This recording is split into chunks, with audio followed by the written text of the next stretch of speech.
नमस्कार, एक बार फिर से मैं आप सभी के सामने उपस्थित हूँ बेहद महत्वपूर्ण टॉपिक के साथ। और आज हम बात करने वाले हैं पंचायती राज संस्थाओं के बारे में। अभी हाल ही में एक सर्वे किया गया था पूरे भारत में, और उस समय टॉप 10 में भारत की कोई भी पंचायत जो है वो नहीं आई थी। फर्स्ट, सेकंड, थर्ड प्लेस पे कोई पंचायत नहीं थी, स्थान ही नहीं मिला कि उसने इतने अच्छे काम किए हों।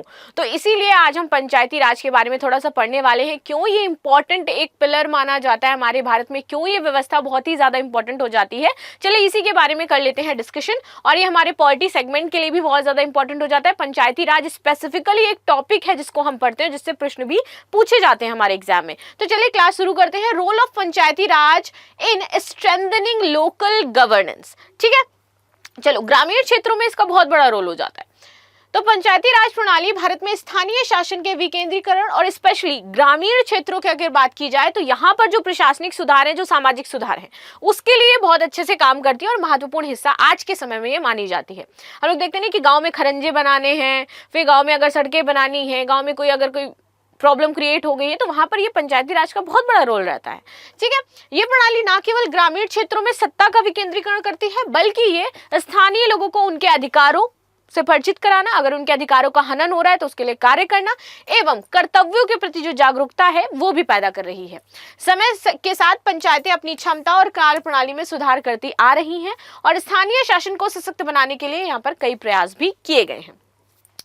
पंचायती राज दिवस 24 अप्रैल को मनाया जाता है और इसीलिए हम लोग ये जो पंचायती राज है इसके बारे में भी पढ़ रहे हैं। तो 24 अप्रैल को क्या है, पंचायती राज दिवस मनाया जाता है प्रत्येक वर्ष, क्योंकि 24 अप्रैल 1993 को 73वें संविधान संशोधन के तहत यहाँ पर आप देखोगे तो इसको लागू किया गया था, जिसमें पंचायती राज संस्थाओं को संवैधानिक दर्जा प्राप्त हुआ था। कब हुआ था? 73वें संवैधानिक संशोधन के तहत जो पंचायतें हैं इनको संवैधानिक दर्जा दिया गया था, और इसीलिए हम लोग 24 अप्रैल 1993 को, और ये जो चीजें हैं प्रदान की गई थी, और हम लोग क्या मनाने लगे हैं 24 अप्रैल से पंचायती राज दिवस मनाने लगे हैं। ठीक है, और 24 अप्रैल 1993 को 73वां संविधान संशोधन हुआ था, जिसके तहत क्या बनी थी, हमारी संवैधानिक दर्जा प्राप्त संस्थाएं बनी थी। ठीक है, तो ये याद रखना, कभी कभी पूछा जाता है।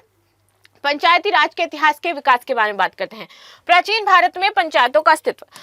पंचायती राज की जड़ें भारतीय समाज के प्राचीन काल में बहुत गहरी रही हैं। प्राचीन भारत में गांवों में स्वशासन की परंपरा थी, जो कि वेदों और कौटिल्य के अर्थशास्त्र, मौर्य समाज और अन्य ऐतिहासिक स्रोतों में स्पष्ट रूप से हमें दिखाई देती है। ठीक है, गांवों में पंचायतों का गठन लोक कल्याण और निर्णय लेने की प्रक्रिया को सुदृढ़ करने के लिए होता था ना, कि लड़ाई हो गई है, या पहले जो पारिवारिक विवाद होते थे, पहले जो आपके संपत्ति विवाद होते थे, वो कहाँ सुलझाए जाते थे? चलो पंचायत चलेंगे, और 5 पंच होते थे आपके।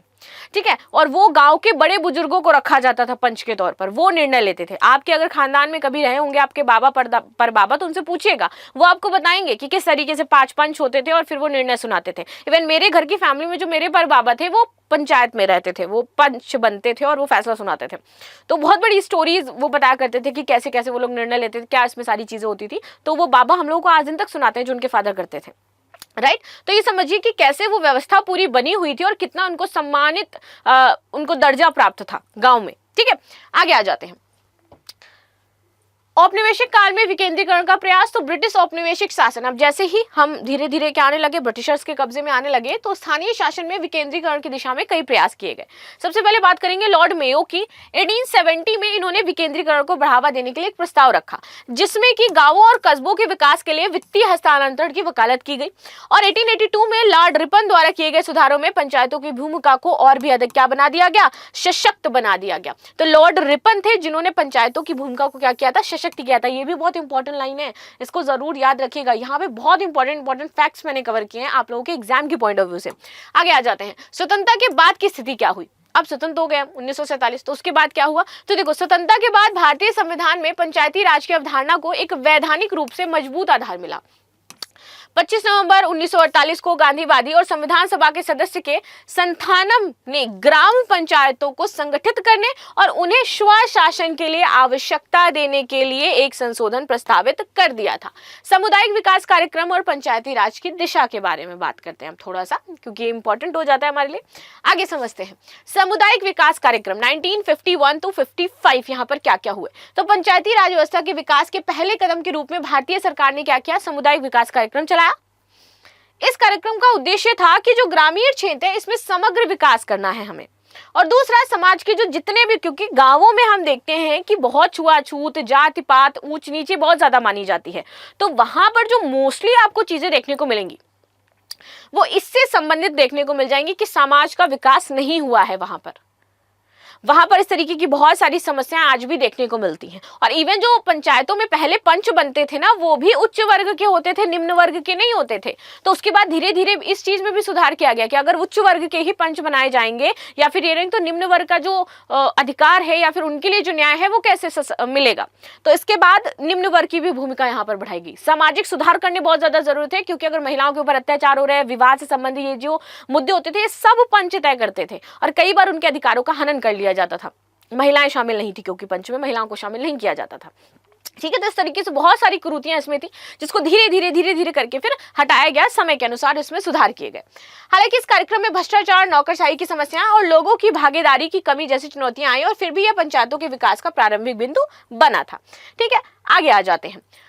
पंचायती राज की त्रिस्तरीय संरचना, बलवंत राय मेहता समिति आती है इन 1957 में बलवंत राय मेहता की अध्यक्षता में एक समिति बनाई गई, जिसमें पंचायतों के संचालन के लिए एक त्रिस्तरीय संरचना का सुझाव दिया गया। इसके तहत ग्राम पंचायत, पंचायत समिति, तालुका तथा ब्लॉक स्तर तथा जिला परिषद ये शामिल थे। इन त्रिस्तरीय संरचना का उद्देश्य क्या था कि भारत के शासन में हमें क्या करना है, विकेंद्रीकरण करना है। इसलिए क्या हुआ, यहाँ पर आपके ब्लॉक, तहसील और जिला के आधार पर परिषदें आपके बना दी गई थी और प्रत्येक स्तर पर फिर नीतियों को लागू करना था। इसके बाद आती है अशोक मेहता समिति 1977। इन्होंने ये जो 30 स्तरीय प्रणाली है इसमें सुधार के लिए एक नई सिफारिश की। इन्होंने इसे 2 स्तरीय प्रणाली में बदलने का सुझाव दे दिया। इसमें सबसे निचले स्तर या मंडल पंचायतें या फिर सबसे ऊपर जिला परिषद हो, इस तरीके का। इसमें पंचायतों में राजनीतिक दलों की भागीदारी को प्रोत्साहित करने की आवश्यकता पर भी बल दे दिया गया। अब आता है 73rd और 74th कॉन्स्टिट्यूशन अमेंडमेंट इन 1992।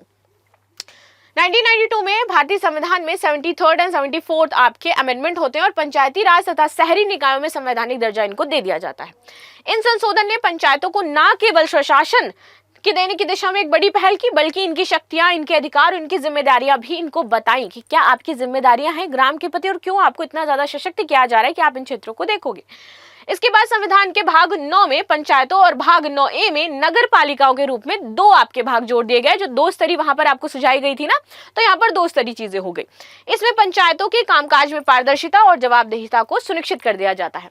संविधान में क्या प्रावधान है, यहाँ पर आर्टिकल 40 बहुत इंपॉर्टेंट हो जाता है अगर इसके बारे में बात करें तो। आर्टिकल क्या है, आर्टिकल कहता है कि राज्य ग्राम पंचायतों को संगठित करने के लिए कथम उठाएगा। कौन उठाएगा, राज्य उठाएगा। किसको संगठित करने के लिए, ग्राम पंचायतों को। और उन्हें ऐसी शक्ति और अधिकार प्रदान करेगा जो उन्हें स्वशासन की इकाइयों के रूप में कार्य करने की क्षमता बनाने के लिए आवश्यक हो जाती है। ये उत्तरदायित्व किसका है, प्रत्येक राज्य सरकार का ये उत्तरदायित्व हो जाता है।